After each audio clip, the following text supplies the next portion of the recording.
And let's continue bringing in Brian Johnson. And Bill, feel free to stay with us if you want, but it will be a friendly chat between Brian and myself, and then questions from the public here. Perfect. I'll be here. Yes, Brian, good to see you. Nice to see you as well. Bill, I enjoyed your talk. Well, thank you. And Brian, I have this book written by Zero. Do you know who is Zero? Zero is my future self. And this is a fantastic book. I haven't read the continuation, Zeroism. Can you give me a preview about Zeroism? It's this observation when I try to zoom out on planet Earth and quiet all the noise and ask the question, what is really going on in this moment? Like, for example, what would the 25th century say that is happening in this moment? I think they would say one thing. This is the moment where we as a species are giving birth to superintelligence, and that is AI. And so whether you're bearish or bullish on the speed at which AI is progressing, it's moving at a speed that is almost unfathomable to our minds. And so the most pressing question we have is, what do you do as a species when you're giving birth to superintelligence? And that's what Zeroism is about. It's my assessment is that no existing form of human thought, not capitalism, not democracy, no religion, actually satisfies what we do in this moment. And so Zeroism is a new conceptual framework on what we do as a species in this moment as we're giving birth to superintelligence and evolving ourselves into a different species. Beautiful. That is a very futuristic view of the world and life. So actually, let me ask you one question that was already waiting for you. How long do you think that you will live? No human on this planet can say anything intelligent about the future, even 1 year into the future. So for example, let me explain. When I was going to college, I could reasonably decide what I was going to study, identify the career, the college education, a career path, and then through retirement. My son is now 19 years old. He cannot even understand what to study in college. You know, is it math? Is it physics? Is it the humanities? He doesn't know. And so as a species, our view into the future has been limited to a lifetime to now about a year or two. Technology is moving at that speed. We just can no longer predict. And so in terms of how long and how well we can live, to me, it is an absolute open question. There's no reason to believe that we will die inevitably. And there's no reason to believe that we can live in perpetuity. We just don't know. And so for me, I'm simply saying yes to the future, that we are adding intelligence at a speed that is, again, unfathomable to our minds. And to me, this is the most exciting moment that has ever existed to be human. But of course, I think you don't plan to die.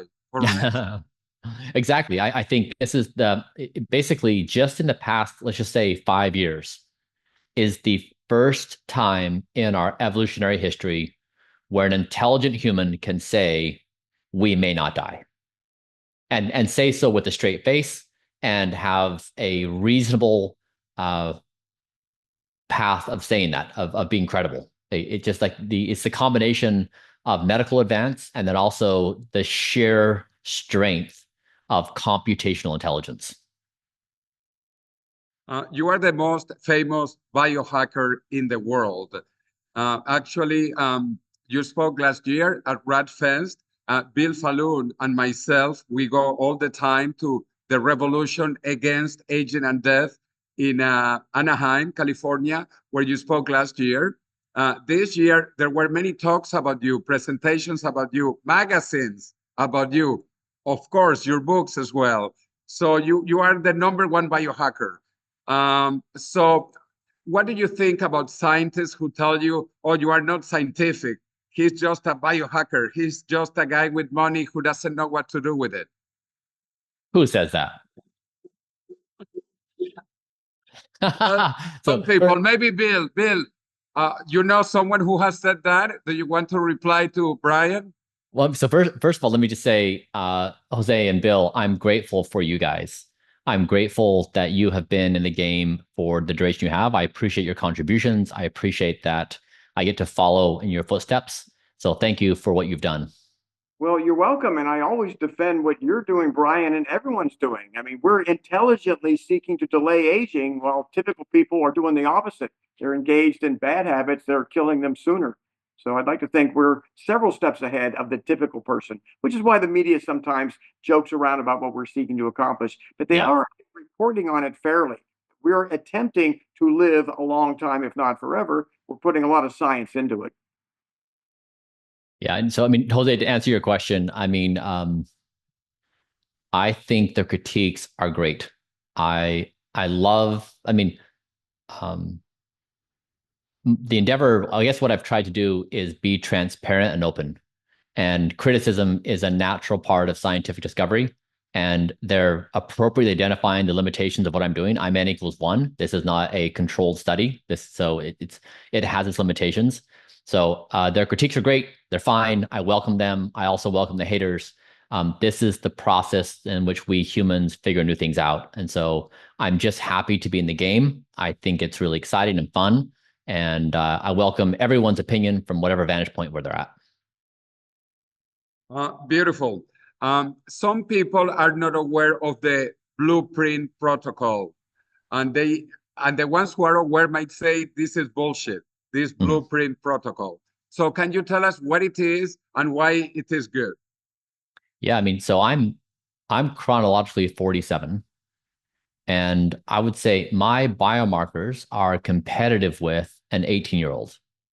And not, if you just go down the line, like total bone mineral density, cardiovascular fitness, muscle mass, fat, you take biomarkers like liver markers, uric acid, blood glucose, like any marker you want to pick, I am competitive with, someone in their late teens, early 20s. And this is after spending 43 years of my life basically having terrible health practices. As a kid, I ate sugar cereal. We had junk food all the time, processed foods. I burned myself to the ground as an entrepreneur. I built a billion-dollar company and just about killed myself in that process.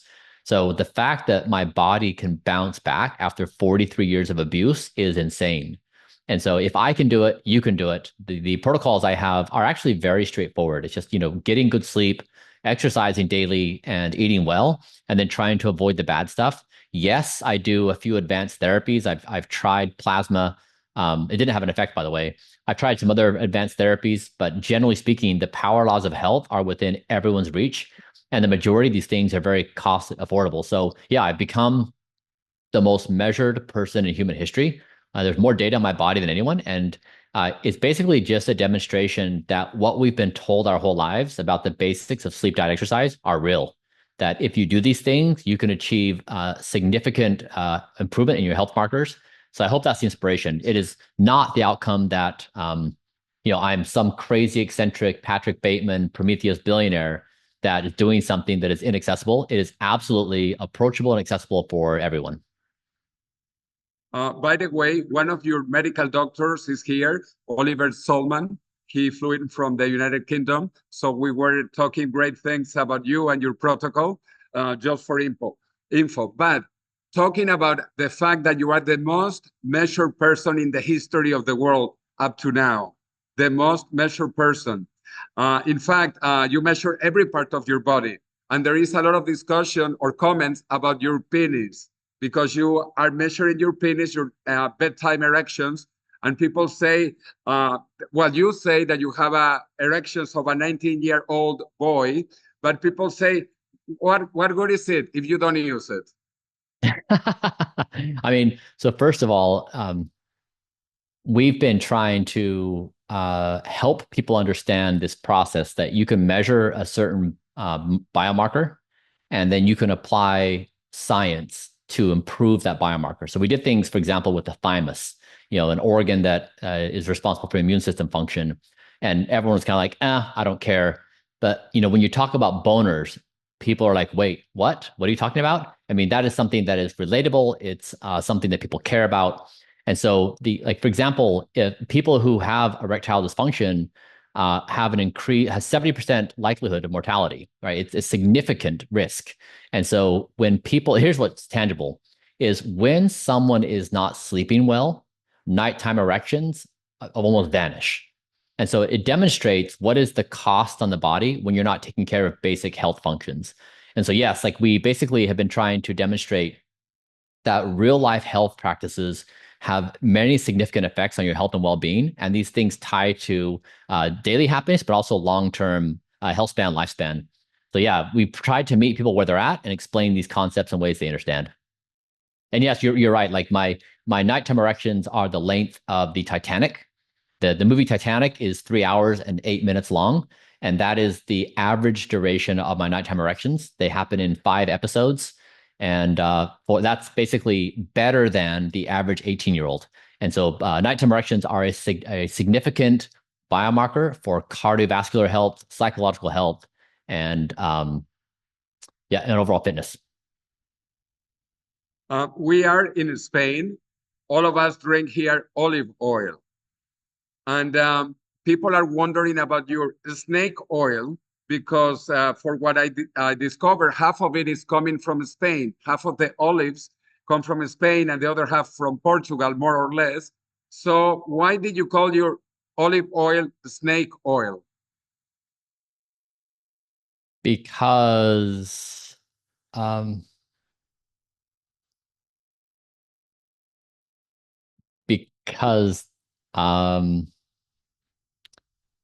when I was so surprised when we started with this project, we were basically trying to do the world a favor. We were saying, we're going to go through all the scientific evidence. We're going to find out what works. We're going to measure things and then share everything for free. And so we thought we were really doing the world a solid. And then the amount of hate that came our way was really surprising. And a very common refrain was that we were snake oil salesmen, that we were basically trying to pawn something off, and we just had no ulterior motive. We were just trying to actually do the world good. And so when we had the chance to name olive oil, I just thought it was perfect. Like embrace the hate. And that's what I've learned is we've had so much hate over the past couple of years. I've learned the only way to respond to hate is yes and. It's a principle out of improv. You never say no but. So anytime anyone ever levels an insult at you, change your response to yes and. Yes, the insult, and. And so snake oil is a yes and to the hate. It's a play that we get it. We're in on it. And if you think we're snake oil salespeople, great. If you want to join in on the fun, that's as well. So it's really, we're just leaning into the hate and embracing it. I have 3 more questions from the public. First one, what is the Rejuvenation Olympics that you created and why you are not winning? Why you are not number first? Yeah. So when we were doing this, again, people were seeing that I was sleeping well and exercising and doing basic healthcare stuff to take care of my health. And there were so many people that were offering critiques. And people would say, this is an eccentric vampire billionaire that is, being really weird. And so they just didn't understand what this was. And so they could look at a world famous athlete like LeBron James, and if they saw him sleeping well and exercising, they'd be like, that's cool. He's, perfecting his art of being a professional basketball player. But when you have someone like me doing these things, they're like, that's really weird and stupid, and you're awful. And so I wanted to change the frame to say, actually, I am a professional rejuvenation athlete. This is a new sport, and people are going to engage in competition, and we're going to have a leaderboard. And so anytime you give humans a way to rank themselves and be on a leaderboard, humans lock in. Like, humans love competition. They love rank. They love social signaling. And so we made a leaderboard using speed of aging, just one number, because otherwise, if you want to compare like 10 biomarkers like cholesterol and triglycerides, and it just gets too complicated, it's not fun. Whereas one number on your speed of aging is very sexy and understandable. So we created a leaderboard to basically have people compete. It was also the case that you had a bunch of people out there in health and wellness that would give all this advice, but there was no way to know if they were legitimate or not because no one shared their data. And so we were basically saying, like, share your data. Like, that's the most powerful thing you can do, is share your own biomarkers. And so it's trying to get like create a new way to understand health and wellness. And so, yeah, I think I'm like number like 5 or 6 right now. I met actually a couple of weeks ago, I met the gentleman who was number 2, and we started talking. He's a biochemist. And I said, okay, so what are you doing for your health protocol? And guess what he said? Nothing. He's doing absolutely nothing. And so he said, I have a theory why, that I've got certain genes that make this possible. So I think what's cool is that this leaderboard is helping us identify that there's meaningful factors that play into someone's speed of aging. Any biomarker, it's your genetics, it's your lifestyle choices, it's your health practices, and we're trying to tease that apart. But certainly, when someone's 114 years old and they're interviewed and they say, "What's your secret for longevity?" and they say it's a whiskey and 2 cigarettes a day, like that's not the answer, right? Like it's more in the genes than other things. So I think what the Rejuvenation Olympics is cool because it's teasing out these interesting insights that there are factors that are in our control and there are factors that are not in our control, and it's helping us see what they are. 2 more questions. This is a very interesting one as well. Even if it is probably true that you have rejuvenated many parts of your body, including your penis, are there parts of your body that cannot be rejuvenated? Are parts of your body that are older or your chronological age as opposed to age 18? Yeah, we have been, my left ear is age 64. I'm basically deaf from 4,000 hertz to 12,000 hertz in my left ear because I shot guns as a kid. And so I would hold the gun like this with my left ear exposed. And then I listened to a lot of loud music. And so again, these are like so many things in life I wish that I would have learned when I was a kid, like basic healthcare practices, like wear hearing protection when around these kinds of things. And so we tried quite a bit to rejuvenate the hearing loss, and we've been unsuccessful. So with some things like the thymus, we were very successful. With the penis, we were very successful. My brain, my lungs, muscle, fat, biomarkers. Like we've had so many amazing successes. A few things we just have not been able to change at all. And hearing is one of those things. So now, as for example, I was at a social event last week. I now have this app on my phone called Decibel. And so you can pull it up at any given time and see that the sound levels in a given room. And in that social event, it was 112 decibels. Hearing loss begins at around 80 decibels. And so in that room, people were suffering hearing loss at the social event.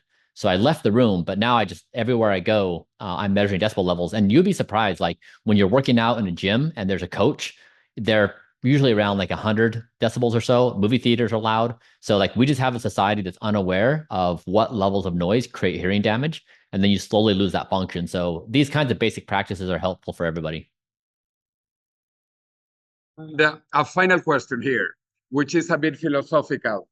What is the best tip that you can give to people to convince them why they should want to live forever?